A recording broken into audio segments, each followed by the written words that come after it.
इलाहाबाद। गंगा मैया, जानवी यमुना और अदृश्य सरस्वती के पावन संगम के तटों पर बसी नगरी। इसी नगरी में 19 नवंबर 1917 को जवाहरलाल नेहरू और पत्नी कमला नेहरू की बिटिया ने जन्म लिया। नाम इंदिरा प्रियदर्शिनी।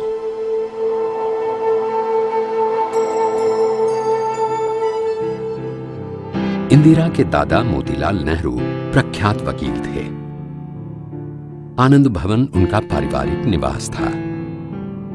1930 में जब नेहरू परिवार ने उसे देश के नाम समर्पित कर दिया तो उसका नाम पड़ा स्वराज भवन। उसी के कंपाउंड में एक और घर बनाकर परिवार उसी में बस गया और उस नए भवन को आनंद भवन कहा जाने लगा।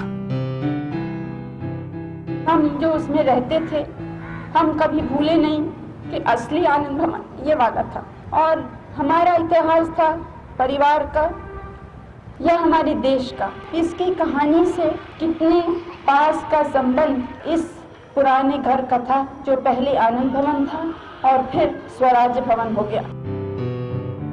मोतीलाल के ज्येष्ठ पुत्र जवाहरलाल विलायत से बैरिस्ट्री पढ़कर स्वदेश लौट चुके थे। देश में उथल पुथल का माहौल था। अंग्रेजों के पांव भारत भूमि पर मजबूती से जमे हुए थे।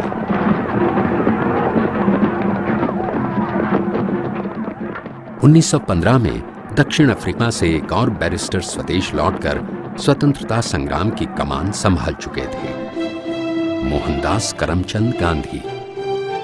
महात्मा गांधी से प्रेरित होकर जवाहरलाल नेहरू ने अपनी फलती फूलती वकालत छोड़ दी और स्वाधीनता संग्राम में कूद पड़े। खालिस अंग्रेजी रंग में रंगे अपने पिता मोतीलाल को भी उन्होंने इस आंदोलन के रंग में ढाल लिया था। मोतीलाल नेहरू और उनके परिवार ने महात्मा गांधी और देश में चल रहे आजादी के आंदोलन से प्रेरित होकर स्वेच्छा से अपनी दौलत और ऐशो आराम की जिंदगी को त्याग दिया। कुछ इसी माहौल में छोटी सी इंदु की सियासी तालीम का आगाज हुआ। त्याग का जज्बा बचपन से ही इंदिरा के व्यक्तित्व का हिस्सा बन गया और ताउम्र उन्होंने सादगी का जीवन व्यतीत किया। कांग्रेस कर्मियों के बच्चों के साथ मिलकर उन्होंने वानर सेना का गठन किया और तभी से स्वतंत्रता संग्राम से जुड़ती चली गईं। इस वानर सेना ने क्रांतिकारियों की मदद, सूचनाएं और संदेश पहुंचाकर की।